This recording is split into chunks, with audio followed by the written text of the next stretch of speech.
Good, happy Sunday morning, January 3rd, 2021. I'm Riley King, and welcome to the Riley King Newscast, right here on the Riley King Network. We have a lot of news to get to this Sunday morning, so let's begin.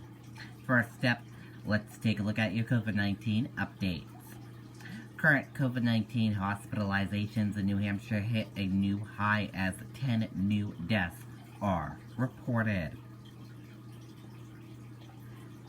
The number of people currently in New Hampshire hospitals with COVID-19 hit a new high on Saturday as officials announced 10 new deaths and a total cases surpassed 45,000. Now let's take a look at your New Hampshire COVID-19 updates, new information, data, maps, and graphs. Let's take a look at that right now. And here is a look at that information for all of you right now. There are 45,184 number of people in New Hampshire have tested positive for COVID-19. 20,381,349 number of people in the United States have tested positive. 769 number of deaths from COVID-19 in New Hampshire. 910 number of people who have been hospitalized with COVID-19 in New Hampshire. And 920 number of deaths from COVID-19 in the United States. Let's take a look at this map of New Hampshire where current cases of COVID-19 are. In Nashua, 454. Let's take a look at this map of New Hampshire where total cases of COVID-19 are. Nashua, 3932. Now let's take a look at these three charts here. Let's start with the first chart here. New cases each day in New Hampshire in the purple. Daily new positive COVID-19 cases. Orange, new hospitalization. And red, deaths. Let's take a look at this chart here. Current cases in the purple. Total current COVID-19 cases. And orange, current hospitalization. Let's take a look at this chart here. Total cases in the purple. Total positive COVID-19 cases. Orange, total hospitalization. Red, death. And blue, recovered. Let's take a look at this chart here. Positive PCR test rate, positive PCR and antigen test rate, and daily PCR test. Let's take a look at this chart here. Age group of cases and female and male of cases. Let's take a look at this chart here. Infections, hospitalizations, and deaths. Let's take a look at this chart here. Deaths, percent of New Hampshire population, race/ethnicity of cases, and hospitalizations. And a reminder, your common symptoms: fever, lack of smell, cough, chills, difficult breathing, nausea, vomiting, and diarrhea. How it spreads, and prevention tips. And be sure to stay with the Riley King Network for the latest of your COVID-19 information. School nurses among frontline workers, first responders receiving first COVID-19 vaccines.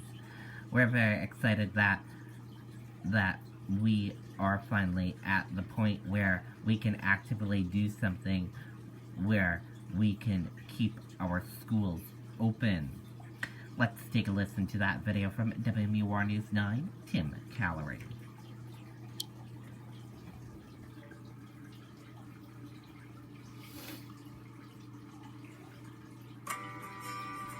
Energy now offers easy online ordering for local home heating oil deliveries here in New Hampshire.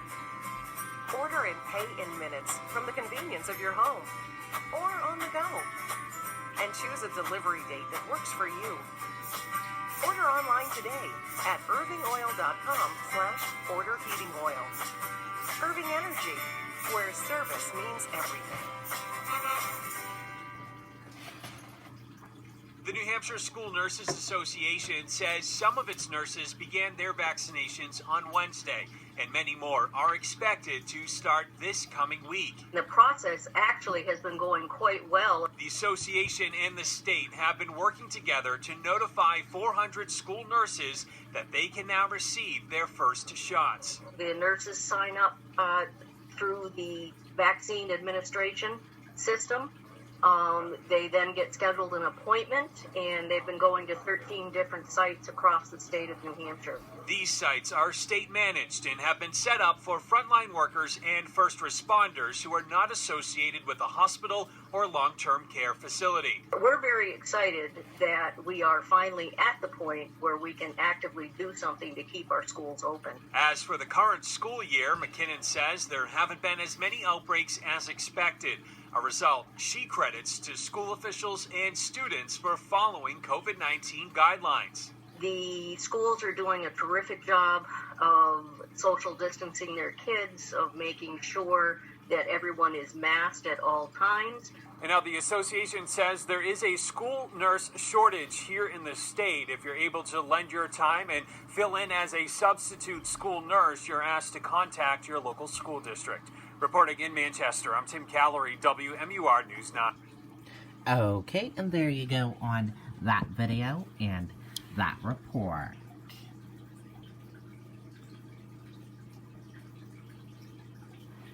Blake's closes restaurant on Hooksett Road in Manchester. Other location remains open. Let's take a listen to that video from WMUR News 9, Mike Cronin.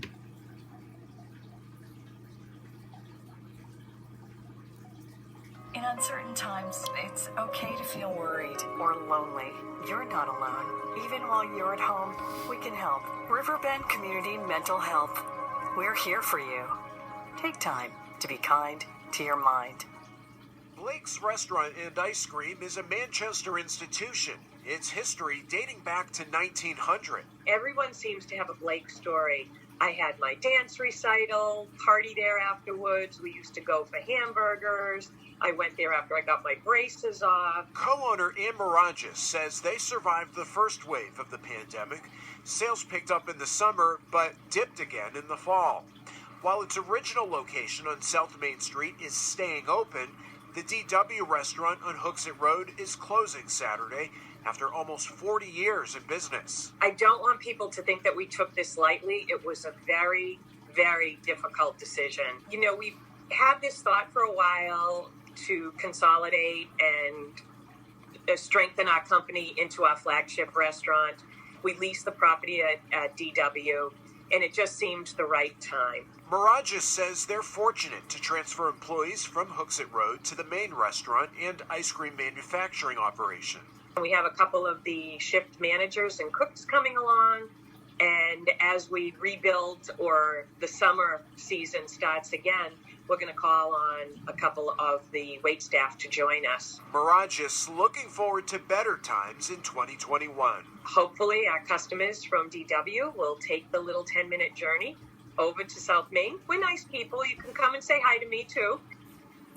Again, the Hooksett Road location is closing tonight. The South Main Street restaurant remains open 7 days a week. Okay, and there you go on that video and that report.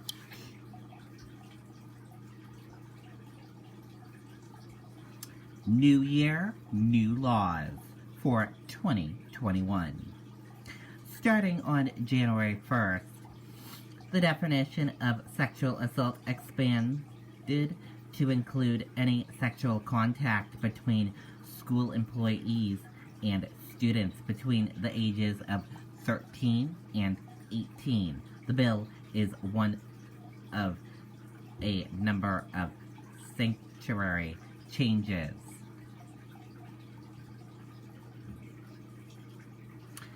Evening MTA bus routes unlikely to resume this winter in Manchester.